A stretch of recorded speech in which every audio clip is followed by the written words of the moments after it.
It's like it's a whole new world. A whole New world, shining, shimmering, splendid. Tell me, why does it sound like we're literally in a can? All right, anyway. Whoa, hello? You hear that? Hi. I don't hear anything. You don't hear the... I think it's your phone. Yeah, it's your phone. Interesting. All right, so before we get started, we're doing behind the scenes on here. Can you take that camera and just move it over? Actually, move it back. I'll tell you what. I'll give you some direction so you can get to it. Backwards, you said? Yeah, you're gonna go towards you now. Keep going. You can go as far as. All right. Stop. Yeah, perfect. Yeah, your phone's interfering with this. All right, so I have to bring it over there. Yeah, you have to. But you were gonna put it on live. Which one were you gonna do? Instagram, I guess? Well, I was gonna do the Instagram.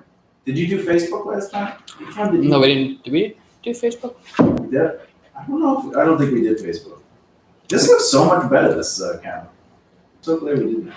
Can you? No, it's fine. Okay. It's actually fine. Yeah, all right, so we're live. This is behind the scenes of us doing a podcast. We're going to actually film the podcast on this live broadcast, both on Twitch and also the lovely YouTube. We're going to take questions. If you want to ask questions, you can ask questions on the Twitch or the YouTube live. The questions you could ask have anything to do with the entertainment industry and or the topics we have going on.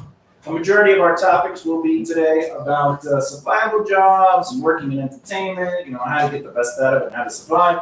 So that'll be what the episode is really about. We're still setting up the studio slightly, so we'll get on that in about 2-3 seconds. You just got to turn on the other cameras, and then whoa, there you are. Boom.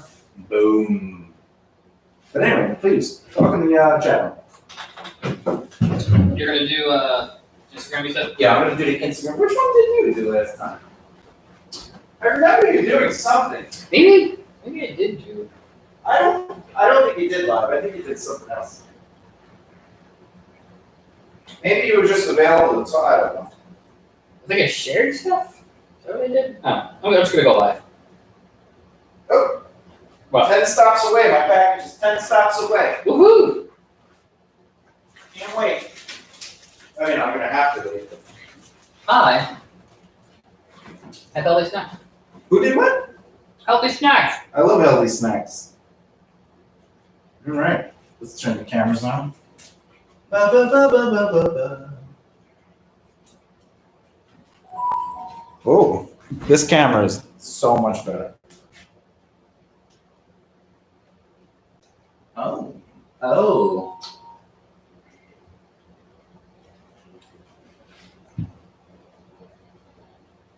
Hey, can you sit down in my spot again? Because it resets the Zoom. All right. And you can get back in your spot. I'll set up the camera.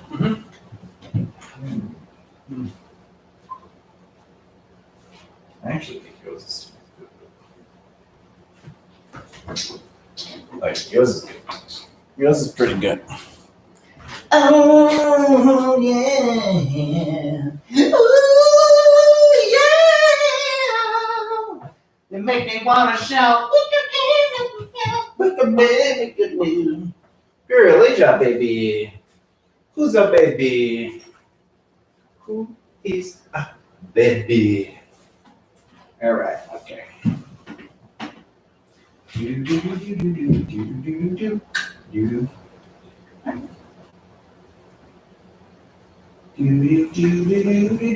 What's that? On Facebook. Oh. Look how many people added us. Ooh. That's because you followed up. Yeah. Look at that. We're live on the Facebook and on the, what is this? The Twitch. Twitch. Just make it so we can definitely see if anyone comments on the Twitch. On the Twitch. All right, let's try it live. Look like it. Live. Alrighty. Let's see. Checking connection.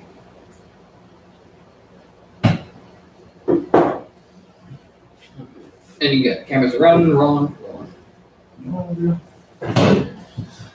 on, what the thing? We don't have another one. Oh, I know what you're talking about now. Hey, welcome to live BBR Productions. We're behind the scenes and live doing the podcast. If you're more than interested, I know I am. You can get involved and ask some questions. Really, Technically, aren't they behind the scenes and we're in front of the scenes? we're definitely in front of the scenes. What we're gonna do today is you don't get to hear all the fun stuff that goes into the behind the scenes once the episode goes live, which you can ultimately listen to on BBRProductions.com. The episode hasn't technically started yet. This is the stuff you live people get to see before we even get into what you call it. The actual meat of the podcast. Yeah, the actual meat. The meat. We're both vegans that love steak. So what we'll do with this? Hey, look at it. We got some drink. We'll go back and forth every once in a while. We'll get some of you, and then we'll get some of me, and yahtzee. So look, we got all the, What do we got? the milk. Oh, yeah. Look, by the way, my dog is well taken care of, as you can see. I just want that to be on the record, that my dog is ultimately. And also, perfect at, chewing his bone underneath the table as we're filming. Oh yeah, we're definitely going to hear some dog chewing. The AC is on, but luckily our mics don't pick it up, so that's nice. So we hit record on this thing. Yo, you can hit record anytime you want. All right? Is it record? You want to do the thing? I know you like. I like doing the thing. You ready? Yeah. Whoa, what do you think? You all right? You okay? That's funny. Anyway, so a couple things are going to go on here. If you're listening live and you're checking us out live, you have questions, you can ask the questions. And what's nice is Robin, just joined us. Robin joined. Let's see. Hola, ¿cómo está, Robin? Oh, wait, I already know you. V Gates. Oh, V Gates? V Gates. Sprechen Sie Deutsch? Sprechen Sie English? Anyway, all right, so then we'll go back. Oh, actually, wait, let me get some talking in real quick. So what we're going to do is, if you have any questions on the subject matters that we're talking about throughout the episode, feel free to ask. Something that we may or may not do is your questions will only be on the live recording. So that's either on the Instagram, the Facebook, the Twitch, or the YouTube. And then the episode itself will just be the general core episode. Because we're trying to keep the episodes that we put out between like 30 minutes to an hour. Yeah. We don't want to do crazy. But live, we might get wild. We might do 8 hours. We don't know. And we might do it in our socks. Which I'm already in. Let's see. All right, let's go. Cheers. Cheers. Yeah. Things. Words in other languages. Clink. Dead air. Okay. Oh, I think you're done. Oh, my stuff is here. Keep the audience entertained. I'm gonna go. How about I go pick up the box? You sure? But you're more entertaining, Ryan. Listen, only when I'm naked. Yeah, I'm just trying to be complimentary. All right, so what do we got? Oh, look at that! Welcome to the video. Imperial is off and running.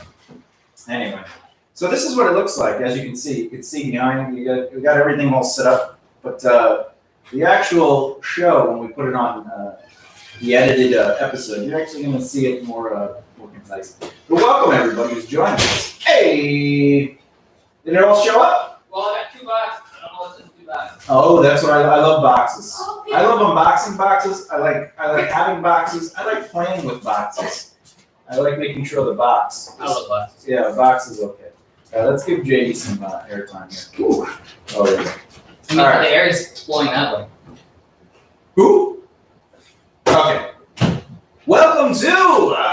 I don't make this stuff up. This podcast is all about how I say a lot of things to a lot of people, and then one of the funniest things happens is they think I'm crazy. Next thing you know, they come back. They go, "Oh my God, everything you said absolutely is true," and that's how it works. And the reason is because I don't make this stuff up. All I do is study success. I see how people succeed in all forms of entertainment, including business, and then I just regurgitate it. And that's what this series is about. Is JD gets to talk about his life. I get to talk about my life within the entertainment industry, and basically what we do, what we know, and how we know it. And today, JD came up with a really good topic, which is something I passionately speak about against.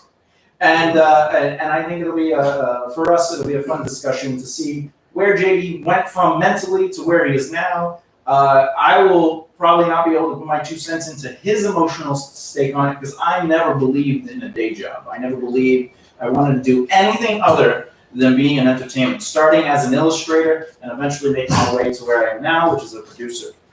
But I never ever believed in a job. I was like, I don't want to work. I want to be in entertainment. Like, I had people be like, you need a B plan, and I was like, no, my B plan is my A plan, and that's just how it is. Well, I think that's kind of where I want to get started, is the fact that, you know, I think the misunderstanding for a lot of people, especially if the entertainment industry is not rooted closely in where they live or in the area that they live, they don't realize that a quote-unquote day job can still be within the entertainment industry. It's not just, oh, you're the talent and that's it. Muriel wants some grapes, which is not great. We're gonna put this over here. Yeah, let's put it where, hey, peanuts. But you're right. I do have to disagree with you. You're right on what you're saying, but I have to disagree. I don't think location has anything to do with it. Mostly because we were just watching a really good documentary. Sorry, I ate beans earlier. I apologize. It's coming out the dog's mouth.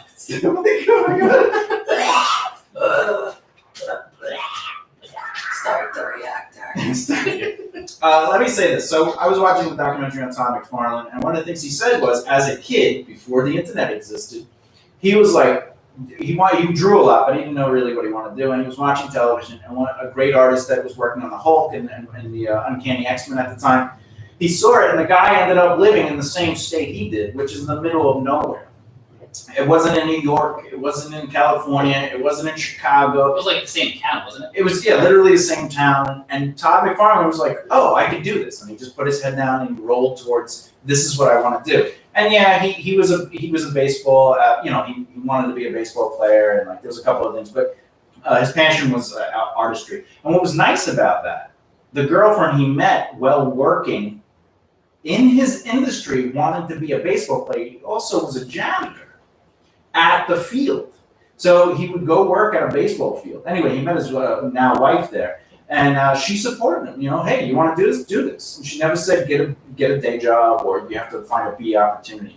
But the thing with that is though that he did have that quote unquote day job. It wasn't that he didn't. It was in his field. But that's just the thing. He wasn't doing exactly what he wanted to do. But the day job, the idea of the day job is a job that helps you, it helps you afford your cost of your living expenses. Yeah. But the day job is just something that it's not exactly what you want to be doing, but it's paying you. But what his day job was within his field of interest, which is one of the things that you taught me. Because when I first started out, when I first met you, I had a day job that had literally nothing. What are you talking about? Absolutely ACs are important for musicians. Nothing to do with what I wanted to do. But yes, ACs are very important if you're on a tour bus in summer. Yeah. But that's just it. The advice that I had gotten from my mentors up to that point, or like teachers, people in school, was that you needed to have a day job that had nothing to do with entertainment or with music. Whereas when I met you, you're like, you can have the day job, but it can be within that field. And what you did is you opened my eyes to a lot of the behind the scenes, because all the advice that I had gotten and all the information that I had gotten was just what was on the surface level. So it was like, you're just the act, and then maybe manager, agent, and then maybe a couple other little things. I didn't realize that there's such a plethora of opportunities. I didn't realize how deep the iceberg really went with the entertainment industry. And that's one of the points that I think a lot of people miss out on, is they don't realize that they can have that quote unquote day job, but it can be basically the beginning of the path to where they want to be. No, you know what? I agree. Mostly because I told you. But I know. Well, what I want to say is, ultimately, the fear of failing is what's pushed into a lot of creative minds, and not by themselves at first. At first, an artist or a musician or a comedian or an actor is like, "This is what I want to do," and they put themselves into it. They practice all the time. They take classes all the time because they love it so much. And then you get this in the back of your ear. You have to have a backup plan. You have to have a plan B. You have to, maybe you should get a good job, go to college, get a good backup job, and then if it doesn't work out, at least you're still making money. Now, I'll say a couple of things on that. First, if you want to be a musician, an actor, a writer, an artist, anything in entertainment, anything in any field, including being a teacher or what have you, even opening up a donut shop, you need to have a foundation. That foundation has to be at least 18 months of your overhead, whatever that is. And by foundation, you mean, fiscally, money. Well, yeah. So for the people listening for the first time. Yeah, I'll definitely get to that. I'm trying to get intrigued, vague but informative, so people listen in. It's like when I do speaking engagements. I don't come out and go, do this. Sometimes. Yeah, I mean, anyway, thank you, JD. Now I have nothing to say. No, all right. So yeah, you need a foundation that's at least 18 months to cover your monthly average overhead.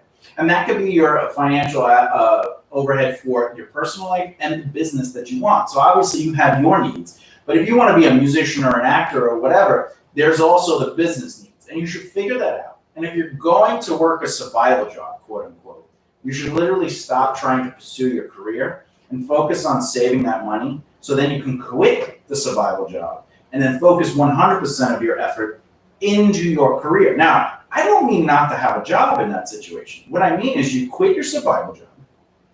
And if you were doing nothing for 18 months, because that's how big your foundation has to be, you can literally survive. You can work on doing whatever you want to do without having to worry about your expenses. However, I do believe in that moment, you should be working within your field of interest. Which brings us back to the survival job is, when I see an actor working as a waiter, it doesn't make any sense. I'm like, how is this helping you in any way? And they're like, well, this is just paying the bills. I'm like, go get a job working with an agency. Be a door person. In fact, you know this story, but I have a client that they basically came to me. They had 4 jobs. That's a lot of jobs. And they all had nothing to do with entertainment, except for one of them, which he basically wasn't getting much out of. But I told him, go get a real job in entertainment. And what he did is he became a doorman for a production company. And within a year, he went from being the doorman to being their top office PA. And that office PA job led to what he really wants to do, which is write and create. And they actually asked him to get in the reading room to be a part of the table reads. Now, he obviously had zero say in it, the direction of the scripts, but he was there as a voice and he's sitting with other writers. He's building those relationships and slowly moving up the ladder and moving towards what he wanted to be doing. Yeah, because that's the only way you're going to build those relationships of value is if you're surrounding yourself with like-minded people, and that's what he did. But he didn't want to be a door person, and he didn't want to be a desk person, which he eventually became. But he also didn't want to be a PA. But each one of those steps not only allowed him to meet Chris Rock and a bunch of other major names that he became friends with, but it allowed him to be in that world and grow and learn those habits and basically increase his career. And I guarantee you that he liked doing those jobs more than the things that had nothing to do with. Oh no, he hated them. But that's the point. Like if you hate, I had a client that played bass and wanted to be in a successful band, right? And I said, you should just be working in that field. And he's like, well, how am I going to pay my bills? So I asked him what he does, and he says, I'm a manager at a seafood department in a store. And I go, how did you get that job? He goes, well, long story short, basically I started as a pack-out boy, and I started making friends, and then eventually someone was like, there's an opening in the union for the seafood, do you want to be a part? We need somebody else. He said, sure. That led someone being transferred to another store that had nothing to do with his company and saying, hey, we need somebody that's in this store. It's a higher paying job. It's a higher position. Do you want it? He ended up, this is all networking and marketing. Building relationships and opportunities. Well, and marketing. Yeah, his brand. And I would say to him, I go, did you learn your field? Did you learn how to work the field and the process? He goes, yeah. I go, all this led to you becoming a manager in seafood in a business you don't like. Now imagine you put that same time into the career you wanted. And he goes, yeah, but I make money with the seafood. I go, you would make money in the music industry. I go, do you love what you do? He goes, no. I go, would you rather put time into crappy jobs in your field of interest than put time, that will lead you to doing what you love to do? Or would you like to put time into a crappy job that leads to a better crappy job? And he was like, oh, yeah. Does he at least get like free seafood on the side? He sees food all day. Wow. But anyway, he's still, that's all he does. He works in the food industry, and he's been doing it for 15 years. And I'm like, what you could have done with the last 7 years he's known me, right? 7 years I've known him. So that means he's been doing, I've known you for about 7 years. But I'm saying, like, it just blows my mind that people are scared. They're pushed into this fear phobia because of people that they trust and believe in, like parents or teachers, and they go, oh, you got to get that other job. But what sucks though is that like a lot of that is vacuums. That does. That they do suck. Unless they're broken. I'd say it sucks, but it doesn't. No. What sucks is that like you're getting all this advice when you're really young, you're still malleable, you're still learning. And it's from, again, like you said, people that you trust, but it's also people who don't have first-hand experience within the industry. Well, yeah, that's it. Let me talk about that. That's actually a good point. That's a really good point. One thing I learned from a lot of the people that and again, I've been doing this for over 20 years. So even before I was a consultant in marketing and development, I was in the music industry. I was in the art world. I was working with the comic industry. I was working with other illustrators. And basically, I know what it's like to be around egos and have an ego and lose that ego and understand the business and get rid of the art brain and only do art when I'm creating, right? So the advice when I was growing up, and I'm looking to the people to the left and to the right of me, and I'm working a job at King Cullen, and so is somebody else that has a band, and they're like, you gotta just keep playing shows. And my brain's like, yeah, I gotta keep playing shows. And I'd be like, well, why? And they'd be like, oh, because that's how you build your fan base. And I'm like, yeah, man, this person's super smart. And then we'd pack out the shelves, right? And then, I would, whatever, when I worked at Subway, when I was like 18, and I'd be working with another person that was a musician, though I was an illustrator at the time. Subway was around back then? What? Subway was around back then? Yeah, so they definitely were around there. Anyway, so I'd be at Subway, and this person who is a musician, while I'm an illustrator, is telling me how they became successful in music. I know. They're working at Subway as a manager, assistant manager. I'm blinking extremely loudly at you right now. She told me she got to sing with Sheryl Crow. And I said, oh, that's amazing. And I go, do you still work with her? And she goes, no, that's not how the music industry works. Basically, you got to put in your time and you meet people, but ultimately, it's really, you got to come up with good songs. So you got to focus on songwriting and all this stuff. And I was like, oh yeah. But again, I wasn't really a musician yet. I was just about to move back to New York and really focus all my energy on music. But at the time, I was thinking in the illustration business, I was like, yeah, that kind of makes sense because you just got to keep drawing. You just got to become an amazing artist. And I was feeding myself her misinformation based on what she was telling me on her success, which clearly wasn't success. But in my mind, my artist brain still believed she had success because she worked with Sheryl Crow. I think that's also another lesson that isn't taught to people, especially when they're first starting out, is that there is that separation between an artist and a business. Because it is important that you have to be both if you want to be successful. Because at different times. Exactly. But you have to learn that separation. And, I think I mentioned it last episode, but one of the biggest and hardest lessons that I personally had to learn that you were teaching me is the fact that the art is not what brings you success. Correct. But at the same time, when I did learn the lesson, I feel like there's so much more freedom for me to do what I want instead of stressing over I have to write the perfect song, I have to write the perfect hit. But you still do that. No. I stress over what the specifics of my playing, not I'm gonna write the song. I'm I like this song. Look, your playing is what it is. That's great. Oh my God. No, it's amazing for your level. No, just kidding. But look, no, your playing is really good. But you do allow your artist brain to control your creative side when it comes down to that, when you're writing and you're recording. And that is going to make you fail. That's going to make you fail because your artist brain is in control. And the thing is, you're thinking that your playing needs to be perfect. Yeah. It's not that I think it needs to be perfect. What does it need to be, JD? It's that I want to match what's in my head. Well, that'll never happen. Because your head is definitely further along than you're playing. You've only been playing for 15 years. I've been playing for longer than that. Now I feel old. I have been playing for longer than I have not been playing. The thing is, what you showed me you were playing was good. And I don't think anyone listening to it would be like, oh man, I can't listen to this person because that playing was terrible. But your brain is going, but it's terrible to me. And that right there is why you'll fail if you maintain that process. Because you're not allowing yourself to naturally grow. You need to grow now before you can move forward. And the thing is, you're not ready to grow, so just accept how good it is at this level. Do you think Kiss or Black Sabbath or Led Zeppelin, like, obviously, they heard their first albums that were recorded, and they're like, I hate this, I hate that, I could have played this better. The point I was but making. did they re-record it? The point I was No. making. Go ahead, sir. Before we decided to dissect. Well, this is important, though, because we're talking about artist brain. But what I'm saying is that in my head, I don't feel the stress of having to write the perfect song, because I know that is not going to be what brings me success. Yeah, so really perfect plan. Oh my God. Just saying.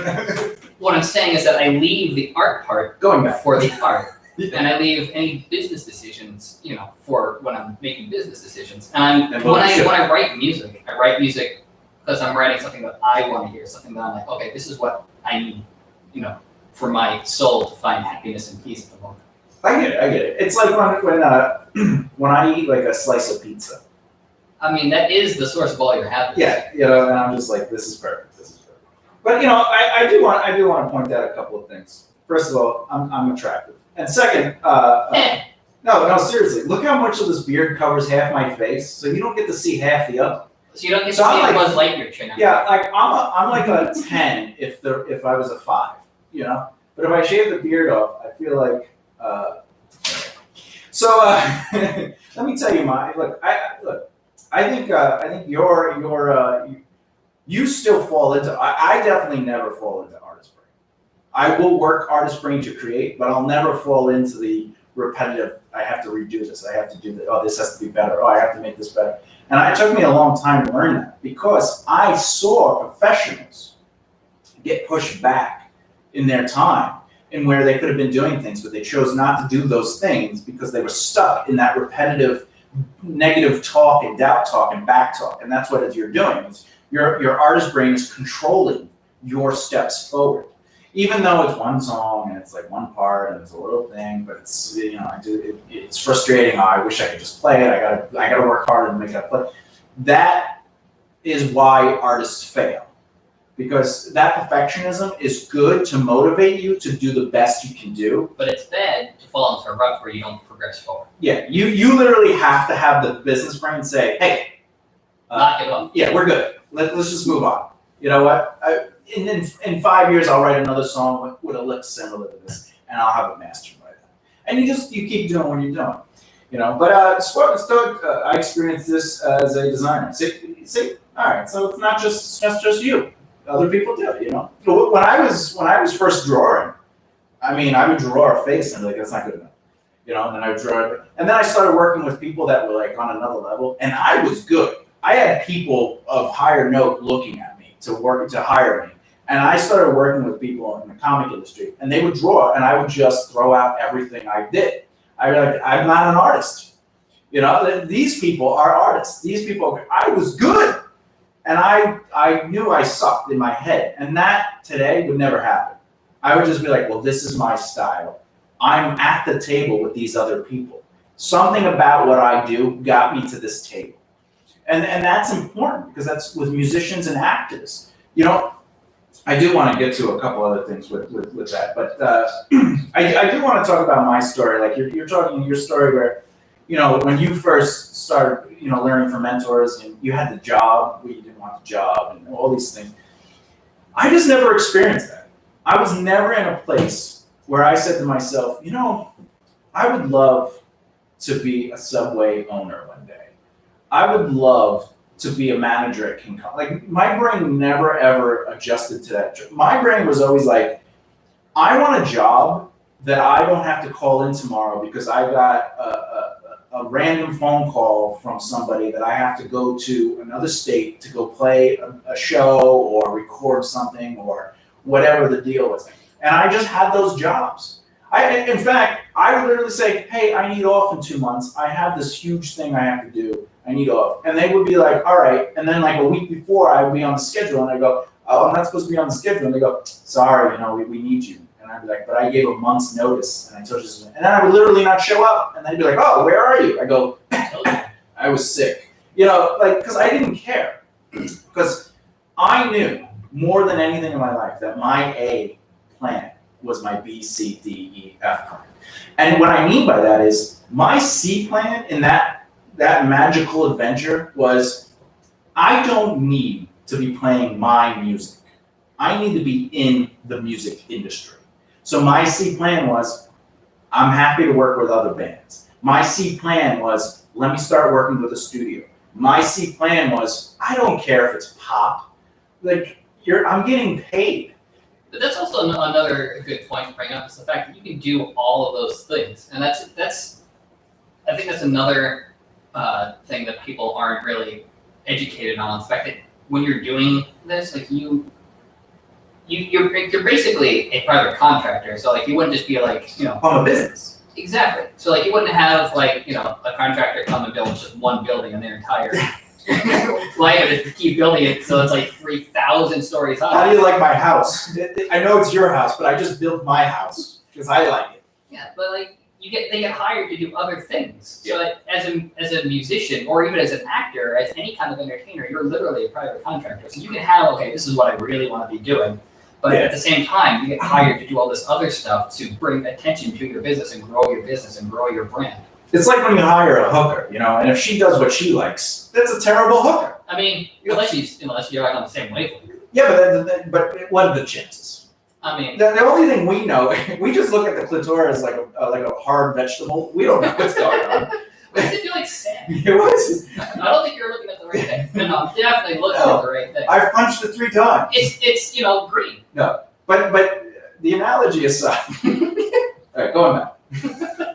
But going back to working in your industry, I do have to say, the reason we work in the industry is because opportunities happen within the industry. Like if I'm a waiter, there's no way I'm going to get an opportunity. Like if I'm a background actor and I'm around other actors and I'm around other PAs and producers and AGs, a lot of the people I've met that given me opportunities is because I went and did background stuff to build a network and cultivate my relationships. Another thing with music, when I started hanging out with actual name musicians, I started getting introduced to studio people. And those studio people would be like, do you want to work here? Do you want, not that I had a job at the studio, but it was they like, hire you. Yeah. There would be opportunities to do things, not only to make a living within your field, but also to grow other relationships and further get into the industry. Yeah, because if you want to be in the industry, funny story is not many people know this, but I worked with rap artists and writers and beat makers. Not that I was good at that, but again, I was at the table, and my brain at this point was not an actual table. It was, was it a turntable? Yeah, it was 2 turntables and a microphone. In the time of the chimpanzees, I was a monkey. All right. So no, that's white rap. That's Beck. But he also does country rock. Anyway, but my point was, if I limited myself to what I liked, my career in music would be done. In fact, a majority of successful musicians, like Gene Simmons, he does whatever he wants now, but if you notice, he still does other things. He opens other businesses, and he manages several different companies. He also owns a whole bunch of trademarks. He's whatever you have to say about Gene, aside, he's a very smart businessman. He's a smart businessman. Listen, Dimebag Darrell, and I think also he's buried in one of them Kiss coffins. He's definitely buried in a Kiss coffin, which means they made money off of him. But my other point that I'm getting at is there are other bands that are quote unquote successful, and you probably own their albums, and then the next thing you realize they all have day jobs, and they make maybe $1,000 a show, and you're like, but how else are they making money? Their music isn't getting out there to get licensed. They're not advancing their story. They're not. Well, I feel like those bands aren't really. They're not seeing past their own band. Well, yeah, I mean, Symphony X, as much as I love Symphony X, they've been around forever, and they're still doing the same thing. But the same thing with Testament, Iced Earth. These are all bands, I remember playing festivals with bands that, to me, were like icons. And I know how much they were getting paid. And I know their stories. And I know how they got there. And I know that they had to leave at a certain time to get home to go to work on Monday. And to me, that blew my mind. And I'm not talking about bands like Slayer or Metallica. These are bands that those guys understand business. Yeah, Metallica's a brand. They're a brand. But, well, Slayer, here's an example with Slayer. Metallica does it too. Kerry King has a snake business where he interbreeds snakes. You know what? Yeah, it's crazy. They also have wine, which is really good, by the way. Sorry, no, continue. They have the one. But Metallica is the same thing. Everyone in Metallica has a company. They have some sort of company, whatever it is. And that's the thing with actors, writers, musicians, everybody, is if you focus your career solely on what you want to do, you'll never be able to really do it. So you have to grow your company, your business. You have to diversify, especially not just in your field of interest, but as your field of interest grows, you can start leaking out of that. Like, for example, one day I'm definitely going to want to own a restaurant. I know that I owned a theater, which is in my field of interest, but at the same time, I don't want to, like Robert De Niro. He owns restaurants, but he also owns the Tribeca Film Festival. And that's diversifying because that freedom gives him the freedom to do whatever he wants. Yeah, he could act or not act. He could, whatever. He could even do a performance where he just has an earpiece and they tell him his lines. But he can do that because he doesn't need that job, the acting job. It's not like he's sitting there going, I wish I could pay my bills. He's not worrying about that. But that's why you work in your field of interest because you're diversifying your opportunities. A lot of people consider me the guy who knows a guy who knows a guy who knows. Right?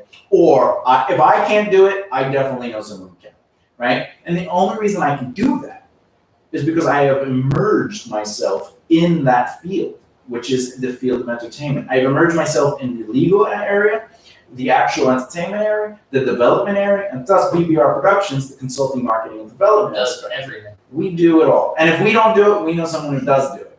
All right? But anyway, moving on.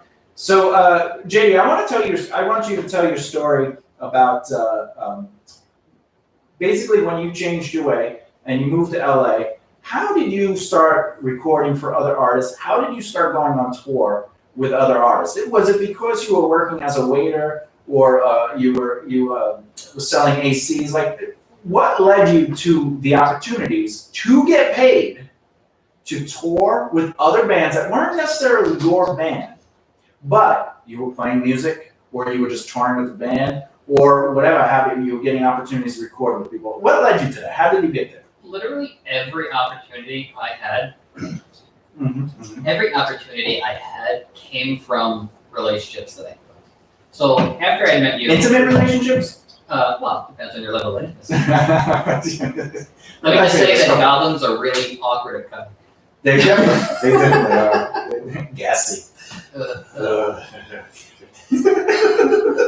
So after I met you, and I'd studied with you for a couple months, like pretty close to a year, I think, something like that. You met me in basically 2013, if I remember. It was a while. Yeah, it was a long time. It was like between 6 months to a year. I was studying on you. I decided to go to LA because my aunt is an entertainment lawyer, and she basically been trying to get. Yeah, she just started, right? Yeah, about 30 years ago. And prior to me meeting you, her and my uncle had been trying to like coach me to go out there because they knew I wanted to be in. Because you're amazing football shot. Did that too. Yeah. So basically having them going, hey, you should come out here, and then you basically teaching me everything you taught me. I decided to go out there. And well, let me interject. I did say I was slightly against it because you didn't have 18 months. Keep that in mind. Because I'm very adamant about the process. Yeah, but you had some money, and also your aunt and uncle were going to really help you. Yeah, no, they definitely helped me out because they just wanted me to get out there. Yeah, but I was, again, like, when you asked me, yeah, I was like... I did not have the full 18 months saved up, but I also, to balance it out, I had the family helping me out to... All right, but with that said, if I'm teaching somebody, I will never agree to that. I don't think you should rely, but it worked out for you, but there's such a high chance of it not that you should. Your thing is that no one should have to rely on other people. You should always have this. Correct. You should have, because for you to have the power, you need to be able to say no. And if you can't say no because you're beholden to anything, then there's an issue. Yeah, but go ahead. But basically, so I moved out there for this first 6 months to a year. I literally, I got introduced to people through my aunt. I had cousins who had. One of your first jobs, by the way, job within your field of interest was because of your aunt's connections. It was, yeah. I ended up interning for Tough Gone Worldwide. which for those of you who are not aware is Ziggy Marley's record label. So I interned there, met a whole bunch of really great people, and I still have friends that I speak to regularly from there. Did you ever meet Bob Marley when you were? No, because he's been deceased for several decades. Lies! I did meet this really awesome guy named Neville, who was like Bob's best friend. Oh, The stories that guy would tell was amazing. Anyway, Excellent handshake. Carry on. that is true.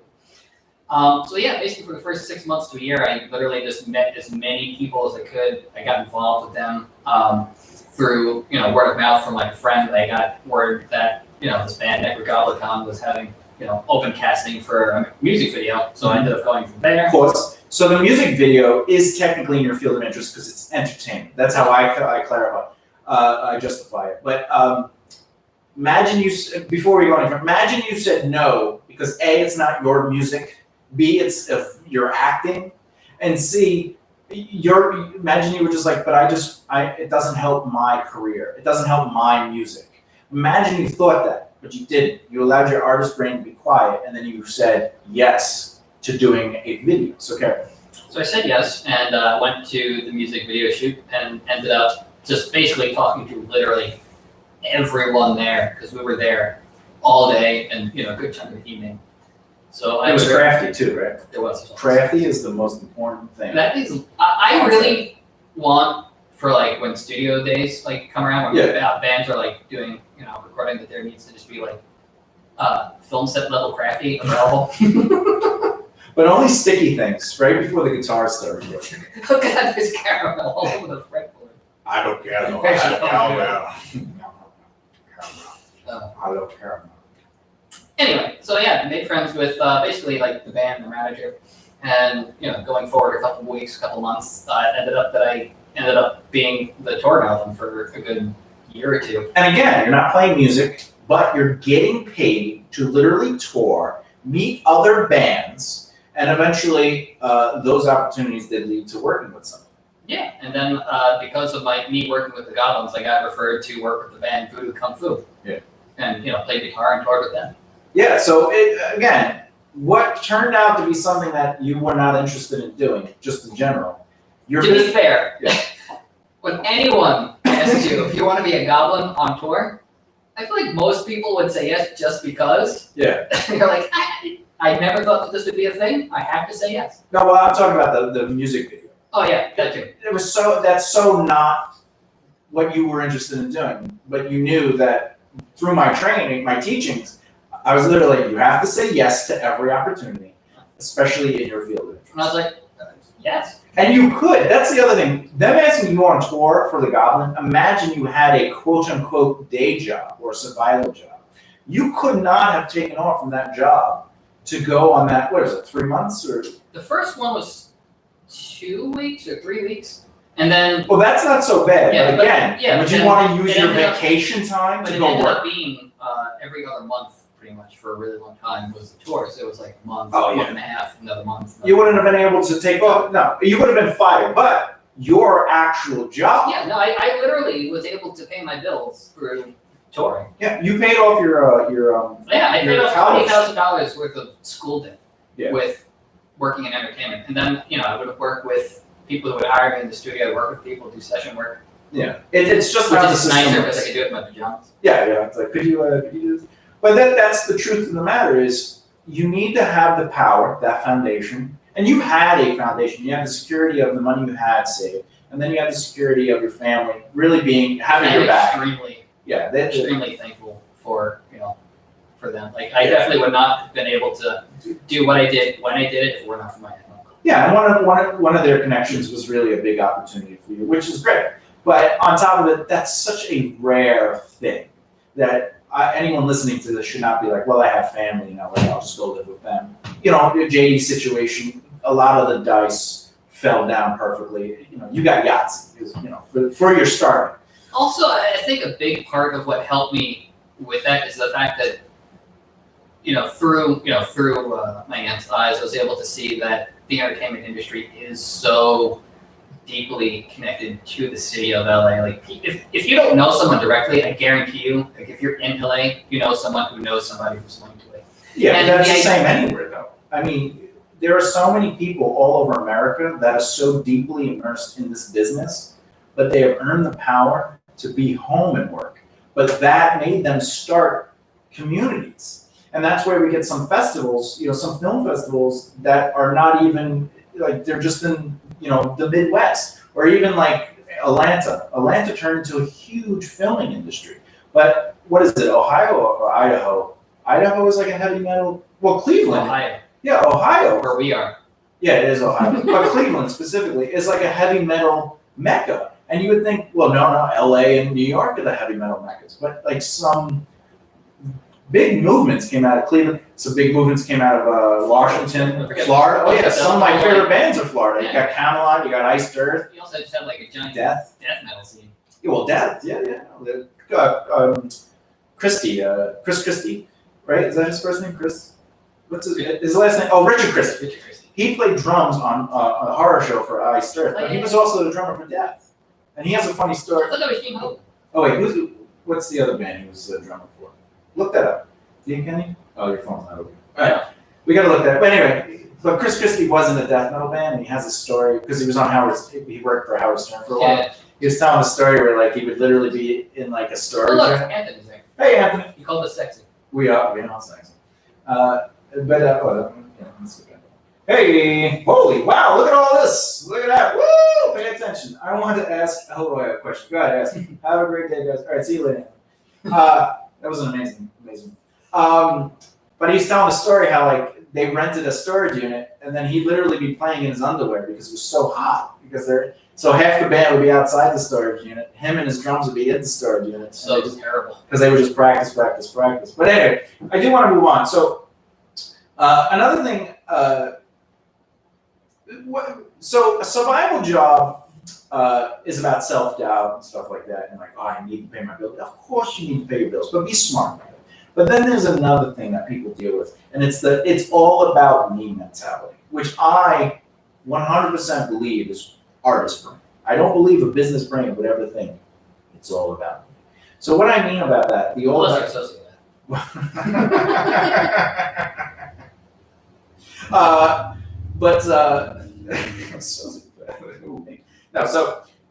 it's all about me. It destroys a lot of your opportunities. For example, we'll talk about a band first. So bands, a lot of times they have the rule like, you are in this band, you can't play with other musicians. That's stupid. It is stupid.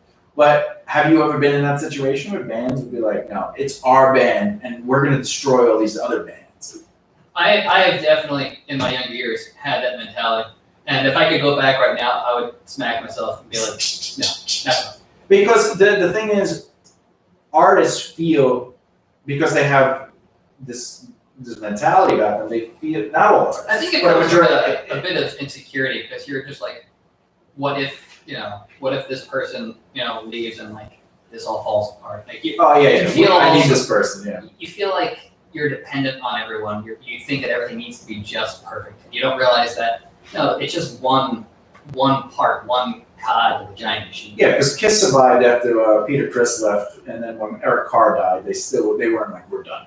They kept going. It's a business. Yeah, even John Bonham, that's a better example.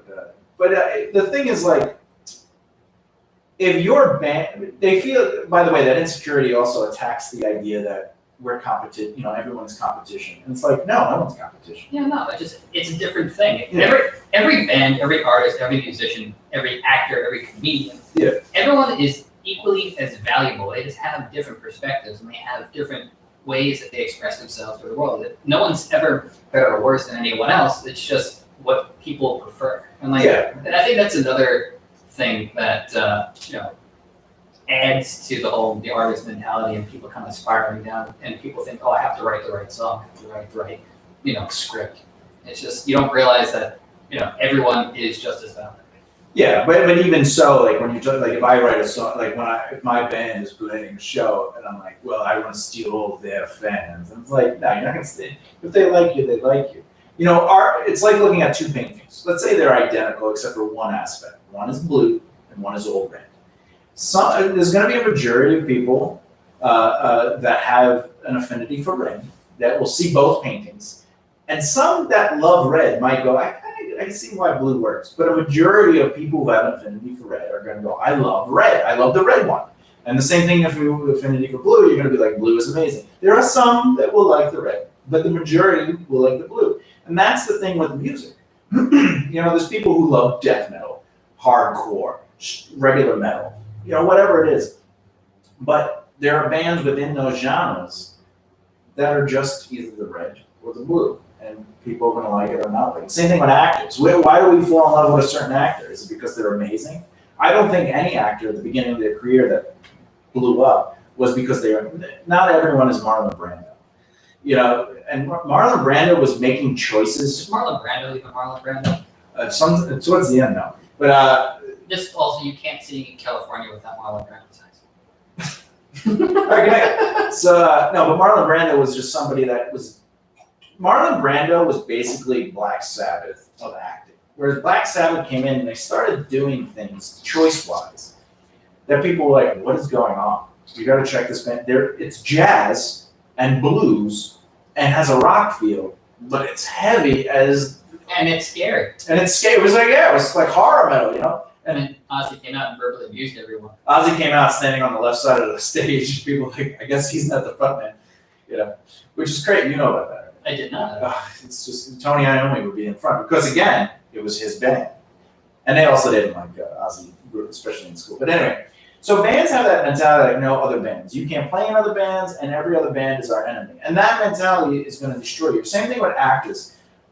Like, let's say you were an actor, just hypothetically speaking, and I come to you as a friend, right? And I go, hey, do you want to work on this project with me? And your response is, what role? Right? And I go, oh, I was just thinking, could you help on set? Can you, I need like somebody to help me do something, whatever it is, either PA or maybe I need you to be the line producer or something. And you go, no. Or this happens. I go, hey, would you like to be in the movie? You go, what's the role? And I go, it's this role. And then you get the script and you literally go, 1, 2, 3, 4, 5, 6, 7. And basically you start counting the lines. Yeah, I got 30 lines. And then you start counting everyone else. Oh, I have a third of the lines. I want more lines. But that's silly because you could be the main character and have 0 lines. Oh yeah. Or you could just watch any of the Terminator movies. Or if you go and watch Masters of the Universe and watch Dolph Lundgren, I think he has. You can't use that movie. That was a flop. But he has 12 lines, I think, in that entire. Yeah, but he probably did 4 lines beforehand, so you get through it. That movie's amazing. It's so bad. But it's not a real He-Man movie. Don't care. It's okay. But that line counting, I just want you to know, like, I literally worked with somebody. Well, luckily I didn't work with them. But they came in, they said, I love this part. I noticed it doesn't have a lot of lines, but if the character ends up being really liked, is there a chance you'll get more lines? And I looked the person dead in the eyes and I says, no, actually, I was thinking giving it less lines now. And they're like, oh, wow. I was like, because you asked. This show is not about you. It's about the characters. And it was just crazy because, like, in my mind, what? What? That's literally a sign of just selfishness. I don't think it's insanity. If you should not be counting the lines. Charlie Chaplin did not count his lines. He was in all these silent films. You think he was like, oh, I need lines. No. He made his own career, but that's another example of. He literally worked vaudeville and worked in his field of interest. And then he actually got noticed because he was like one of the best natural drunks. He could do a natural drunk thing. And people were like, we need that in our films, which is crazy. But long story short. Don't be selfish. Don't be selfish. But comedians do the same thing. They go, all right, can you book me? Can you book me? Hey, nice to meet you. Can you book me? And it's like, no. Touching on this, I definitely come across this in LA. Like when I was out there was a weekly thing at the Whiskey A Go-Go called the Ultimate Jam Night. And what did they do there? They jammed. Really? Ultimately, they jammed.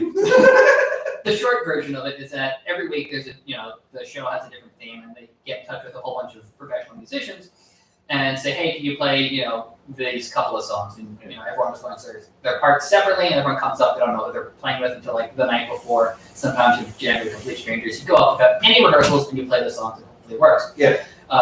Most of the time, people are pretty professional and have it down. Yeah. They're good. But one of the things that I've noticed is like there's gonna be times where songs have like guitar 1, guitar 2, and when you're given like the parts, you don't necessarily told exactly what you're doing. You say, oh, can you play guitar on this, guitar on that? So you kind of just sometimes have to learn both parts, and then you like get there and you find the other guitar player, and you're like, hey, just so we're clear and we're on the same page and everything, like, how do you want to divide this up? And like, there have been people, that I've come across who've been like, hey, I'm guitar 1, so I'm gonna do all the leads. And I was like, whatever. But it's just like, I don't understand that sense of ego. Well, spotlight and it's I have to be the best. I'm the entertainer. It's all about me. If that's the mentality they want, they gotta wait until they have 50 years on them so they can be Ozzy. Ozzy's allowed to do that. Ozzy was part of a group that invented an entire genre of music, so he could do whatever he wants. I don't think you're hearing the callback here. See, Ozzy was put on the left side of the stage for Black Sabbath for a long time. Ozzy made a name for himself. And when I saw Ozzy with Black Sabbath, he was in the center of the stage. And every member in that band had a spotlight moment.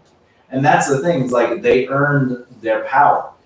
But you don't all start there. Ozzy didn't start in the center of the stage, and he was the lead singer. He started on the left side. But I want to go back to the comedians real quick. One of the things I did with comedians, I put together a mission called Top of the Bottom Pile. And the whole thing, like where you meet a comedian, they go, hey, and then they find out you do shows, like, can you book me? Can you book me? Can you book me? But they don't really book you, But with Top of the Bottom Pile, my thing was we were not going to perform for 1 year. That was our goal. We were just, we're going to refuse to. You were going to do the Metallica method. Well. Kind of, you weren't sort of, yeah, but this is comedy. But it is the same thing. So with Top of the Bottom Pile, I said, we're not going to perform for 1 year. And they're like, what? And I was like, if people ask us to perform, we're going to perform.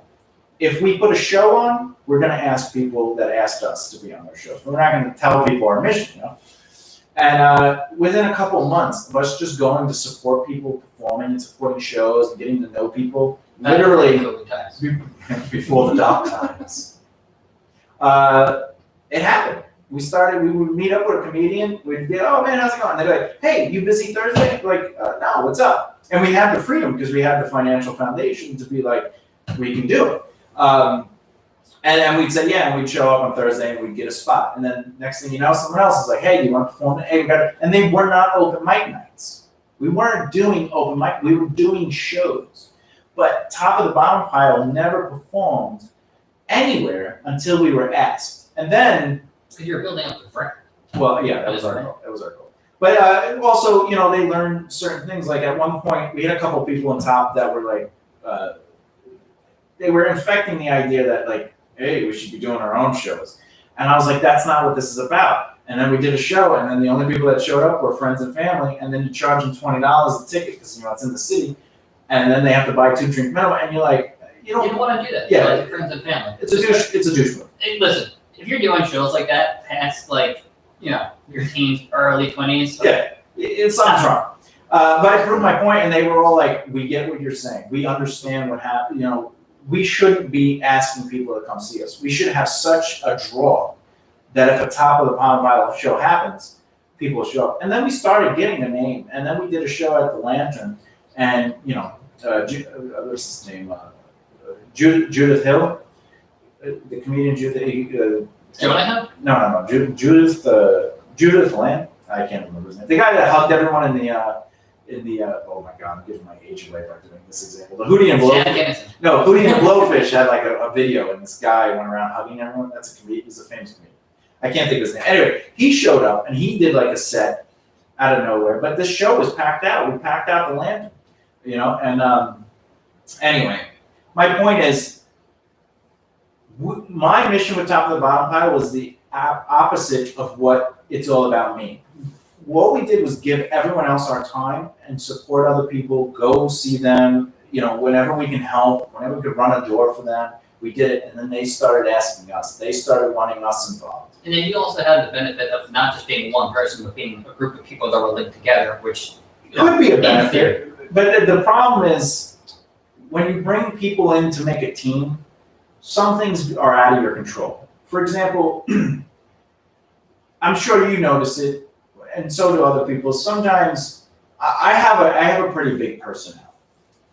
So when I enter a room, It's all in your beard. it's always in my beard. When I enter a room, I just have this, because I've studied the art of conversation. I've studied how to work a room for so long, and I teach it, that I just naturally do certain things. You're kind of like a Vulcan, but with a sense of humor.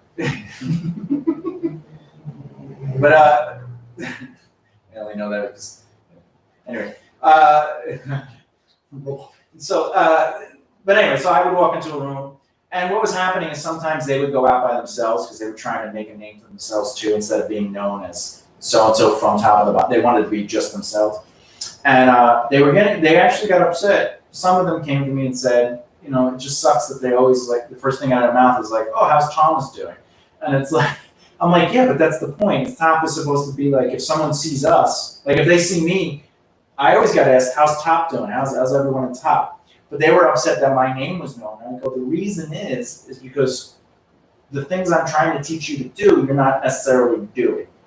And I stand out. In fact, Once you're doing all the things you say to do. Yeah. Well, there was this one time when someone called up and said, hey, I want to be in Top. And I said to him, I go, oh, I have to ask, you know, we have to do a vote, you know, because Top it wasn't necessarily like you couldn't be in Top of the bottom pile, but we had certain things we did, you know, as a business, as a group. Yeah. And basically, are you the kind of person that would fit in that kind of? Yeah, which totally makes sense. So I said to him, I go, hey, I just got to talk to everyone, and you know, if we could vote you in, we'll vote you in. And they go, yeah, okay. We know who makes the choices and the decisions. I go, I don't make the decisions. I go, I direct it and lead. But it's literally like, the idea was to work together. Yeah, So you would have to make a vote like that. You can't just be like, oh, you know, yeah, Greg is coming in. I did have influence in the sense I had experience. I was teaching them. I was guiding them. But ultimately, the power came from like, what can we do, right? But this person, but that's what I'm saying is like consultant. But my persona, my presence was so big that people were like, well, he's the leader, and that didn't really make people feel good. But that's the point. Is like, it doesn't matter, because as we grew. I wasn't growing just because I was more well known. Doesn't mean. You also had, from what I know of Top of the Bottom Pile, you had already gotten into that world a little more, and you just had so much more practice networking and building relationships from when you were a kid, when you started off in comics, and then when you started off with music. You had the skills already, so you just were like, oh, this is just a new area, let me just jump in. Yeah, I had the skills, but as far as like, I was mostly a Long Island comic that occasionally ventured out to the city. Like, I knew all the owners of most of the clubs up to a certain point. Like, but when we moved to Brooklyn, I wasn't really in the New York, Manhattan scene. I was still a Long Island comic I was trying to get away from that, because Long Island, the comedy scene of Long Island is the Long Island comedy scene. I wanted to be in Manhattan. So I was relearning and re-meeting people, or just in general, just meeting new people. Because it's the same thing with the music industry and acting. You know, there's a certain foam that floats to the top, and the rest just gets emptied out. And, yeah. You know, it's always changing. Like I literally, when I had the cancer, I was gone for like 4 years, and I went into a comedy club just to go in it, and like I didn't recognize anybody. But there were people that had sort of like a hierarchy of power at the club, and I was just like, wow, these people made a name just in 4 years. Just to, you know, everybody changed. So it's not always new. But anyway, but the same thing with writers. Hello, we had someone saying hi. Hola, ¿cómo está? What about you? Hey! All right, let's get back to it. We're pretty done. All right, so another thing about it's all about me, and then we'll move on to the next thing. And then we'll call it a day. So, it's all... Since you're talking. Oh, hey. How's it going? Hey. Writers do this often.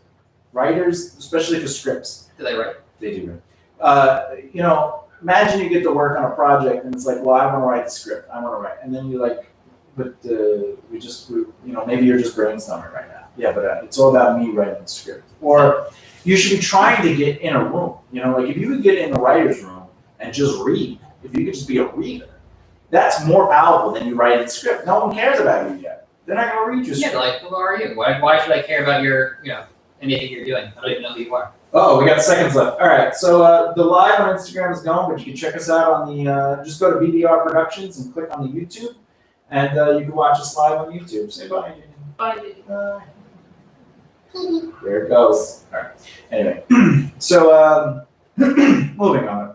So yeah, so writers do the same thing. They think, well, if I can show my writing skills, my script, then I will be successful. And my script is better than your script. I need to get it out there. And that kind of mentality will destroy your career. Yeah, talk a little bit. Let me set this up and put it on.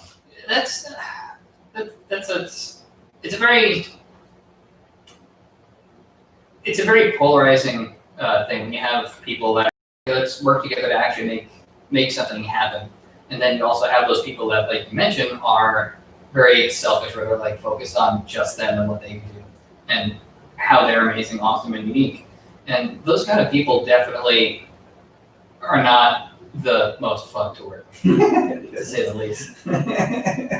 Yes, but when did you realize you were the "it's all about me" person, and then changed? Like, when was it you were conscious of it? Probably when I first met you, and then you literally picked. I walked in, didn't say anything, and you're like, "Oh, you're doing X, Y, and Z," and I was like, "How'd you know?" And then you basically went down on a checklist of everything that I had been doing and every decision I had ever made, and I'm like, maybe I am being a dick. Well, I remember when your band. What band was it? Psychosis. Psychosis was the band I was in when I first met you. Yeah. And when you guys walked into my theater that I owned, that was massive, and I'm giving you guys free advice, and every single one of you had your arms crossed, your legs out crossed. Right. This isn't right. This guy's an idiot. What? Did you guys have a conversation after you left, or was it something you guys kind of just Honestly, let's go get food? I don't remember exactly, but knowing me then and knowing how most of the conversations probably went was I'm gonna assume that we basically discussed like, oh, that doesn't make any sense. Like, everyone else we're talking to says to do it this way, and everyone else that we listened to interviews and listened to other people with artist brains. We focused on the art part. Yeah. But for me, what made everything stick out was the fact that you knew everything that we had done without us even saying anything. Yeah. The fact that you had your own theater, the fact that we went to see you in a place that you own, a business that you own, and the fact that everything that we had done for 5 to 8 years, whatever it was, wasn't going anywhere. I was definitely open to be like, okay, maybe this guy is, maybe this guy's got it right. Maybe we have to think about things differently. Yeah, because you ended up coming back. Yeah, no, I came back. I By came yourself. by myself. Because shortly after I had come to you, Psychosis ended up basically breaking up. Our drummer left, and then we did some stuff afterwards. We had a couple of people fill in. We had Mark and Killjoy fill in for 1 or 2 shows. Yeah, they're still doing amazing things on Long Island. We had the drummer for Cryptodira fill in for 1 show. He's awesome. Nice guy. Handshakes are top notch. He is, and he's a fantastic songwriter too. Yeah. So if you guys haven't checked out Cryptodira, they're awesome. Yeah, you should check that They're out. on the interweb. Yeah, Cryptodira. Cryptodira. Spell that. C-R-Y. Please don't spell it. What's their website? Cryptodira.org/173/HTML.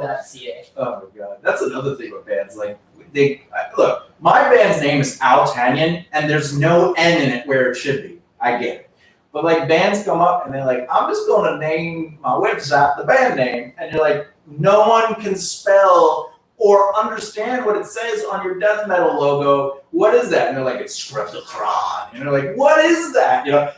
Why? So like when bands have like funny URLs, I think I'm more interested in them than if it's just their band name. Like I have altania.com, but you can get this from makearightlefthear.com. Although I think one of the best band names ever, which is like ridiculous and has absolutely nothing to do with how they sound is arsonists get all the girls.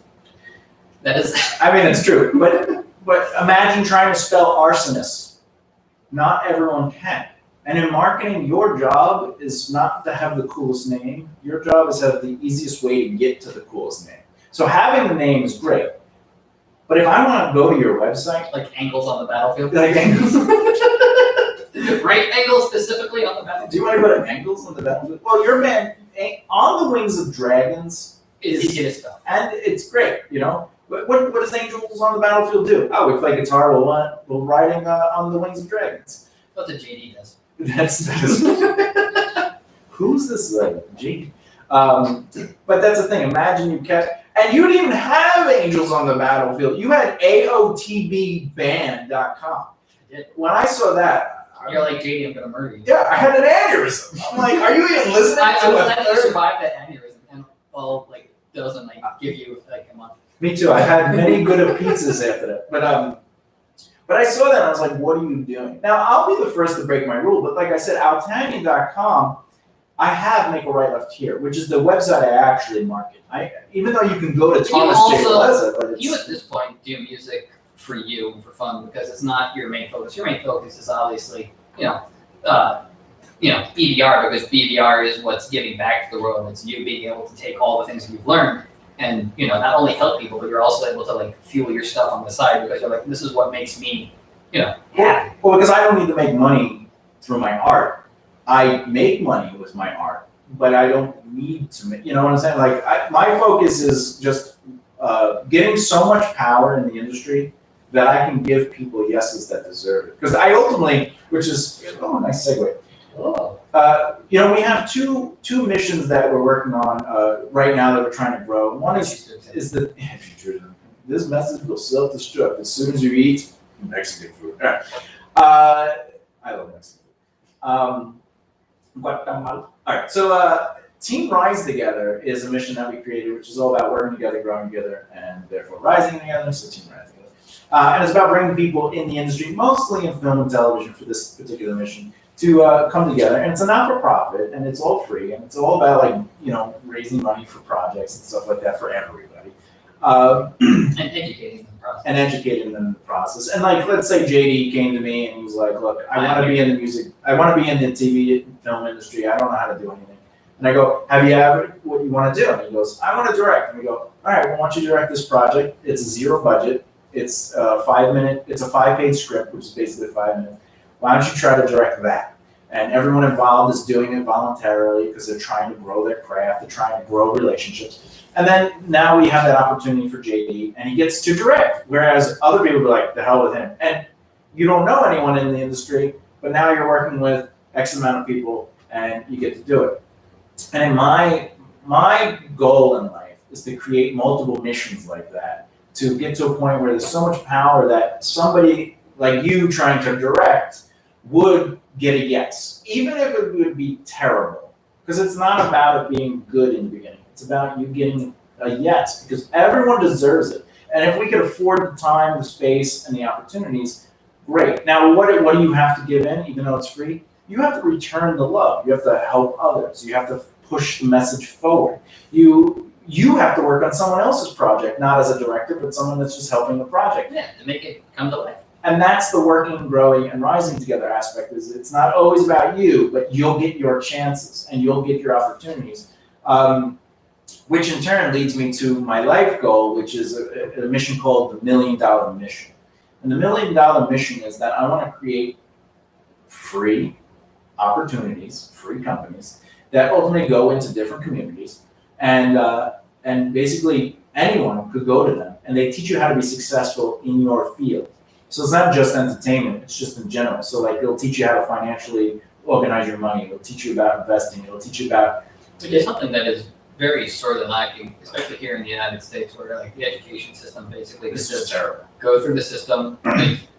You're taught you can do all these cookie cutter things. You're not really taught, how to keep yourself freedom. You're just taught I have to go to work, turn a paycheck. Yeah, you have to trade your hours for money, and that's probably the worst lesson you can ever be given. But ultimately, $1 Million Mission is that there will be these facilities where people can go to the school. Obviously, there will be semesters, and there's only so many seats available, and sometimes you won't be able to get into the semester, but maybe you'll be on the list for the following semester or whatever the deal is.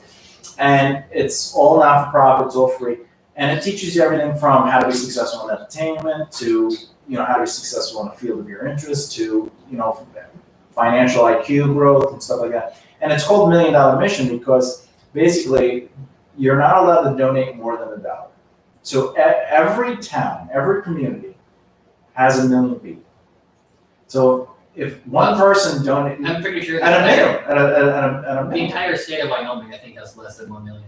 Is that true? Yeah. Oh, well, they're gonna lose it. No, but like let's just say, let's say New York, right? But let's just say the Bronx or something, right? So if 1 million people donated $1, and that's all you're not allowed to donate $2. You could donate $1 every month. You could donate $1, but you're only allowed to donate $1, and that money goes towards that particular community building. But that building also has a budget. So if the budget is reached, we don't take any more donations. So basically the budget covers the cost to pay the teachers, maintain the facility, basically maintain the overhead. Yeah. But basically once we hit our goals, we never ask for any more money. Yeah. The goal will also to have like a safety net, like I always teach people. Yeah. So the company will have, it'll have a 6 months to a year safety net. But ultimately, it's not there to continue to take donations. It's there to take donations to afford itself, and then when it needs more donations. But it's only $1. So imagine I could get those buildings, even if it starts off small, even if it's just, maybe 1,000 seats or whatever, or 100 seats. And then it grows from there, because obviously it has to grow, but each community would be able to finance this plan, and the plan would be based on my teachings, it'd be based on everything I've learned, I would get special speakers to come in, things like that. And the fact that everyone that donates is only allowed to make a $1 donation, I think is also a big thing. So there are a lot of nonprofits, well, not a lot, but there are cases of nonprofits who, people skim off the top and they end up having scams and Well, I'm going to skim 1 penny off of there. No, I agree. But the other thing is lack of control. So if I donated $4 million, well, I have a say. I want you to name the building after me. It's no. You donated $1. You have zero say. The only thing you're doing is your dollar is saying enough. Your dollar is saying, I care about my community and I want my community to have opportunity and growth. Whereas other colleges and other schools. And I think also too is you run into that kind of thing where you have celebrities who are I'm going to donate millions and millions of dollars to this cause, and I think some people who are less fortunate with their money feel donating is something that is out of their reach, or it's something that's only left for a religious service or whatever. Yeah. So they're it's just $1. Yeah, you can do $1. And this is giving back to my kids, my family, and my friends.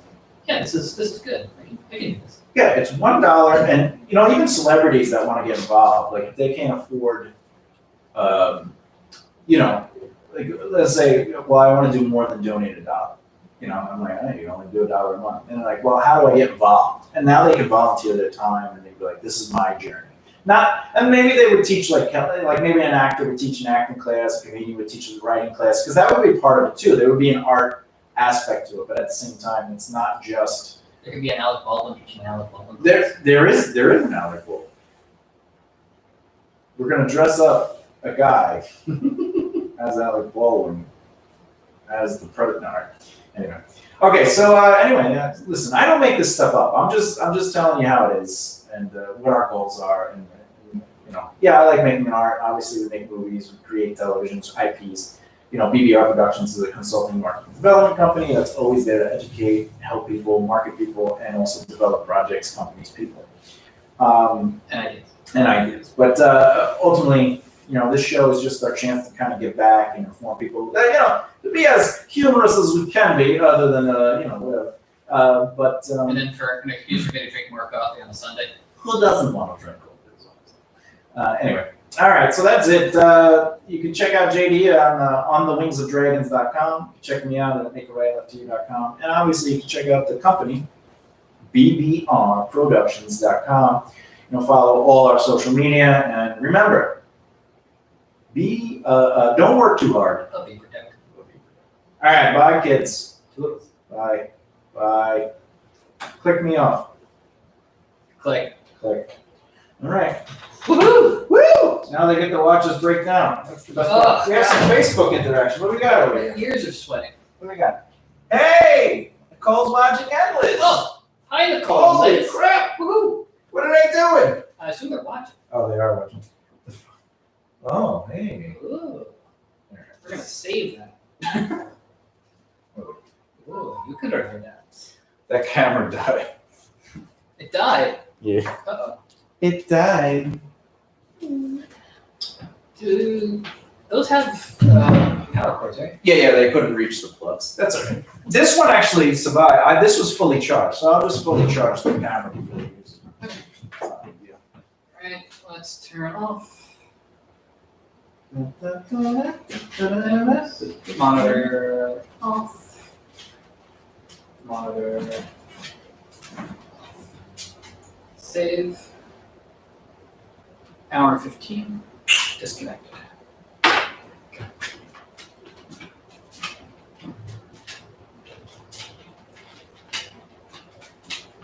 Go. Dog. Whoa. Doggy. Doggy man. Doggy, man. Scooby. And something dog. What is going on here? Ugh. Oh my gosh, dude. Oh, God. See, we gotta figure out a way for me to have snacks on the table. I definitely need snacks because I'm dying. Dying of starvation, Tom. Dying of starvation. Oh. Oh. Mm. My stuff showed up. Oh yeah? Yeah. What's going on? I don't know.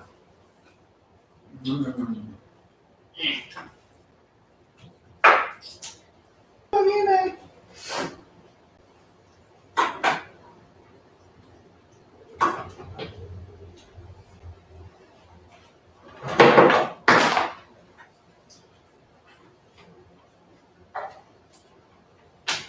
I wonder if I could download this because I could use this shot, by the way. This is a good shot. Oh, look at that. This is a good shot. Whoa. Don't you forget about me. Whoa. Don't you forget about me. What are you again? I don't know. That was a good show. We did a good one. That was good. That was fun. I definitely felt like that one had a little more, had more of a fluff. Like we were, I like being able to see your face and have a conversation. Oh, yeah. That definitely had a big. I mean, that's probably the only downfall for me. Like, I feel like, I like having the hurt neck by having to look at you like this, I can see how it would give you a little bit more of a, more of intense motivation for it to end. This is terrible. What's happening now? Oh, God. Where'd you put the wires? We're gonna keep everything over here, right? Okay. Did you move? Oh, that's your computer. Yeah. Check this out. Put this over there. This microphone, leave in there, just so it's in there. Want to put this over there too? No, keep that over there. I don't need it over there. Will it fit in here? It's do. Let's end the stream. Gonna end the stream.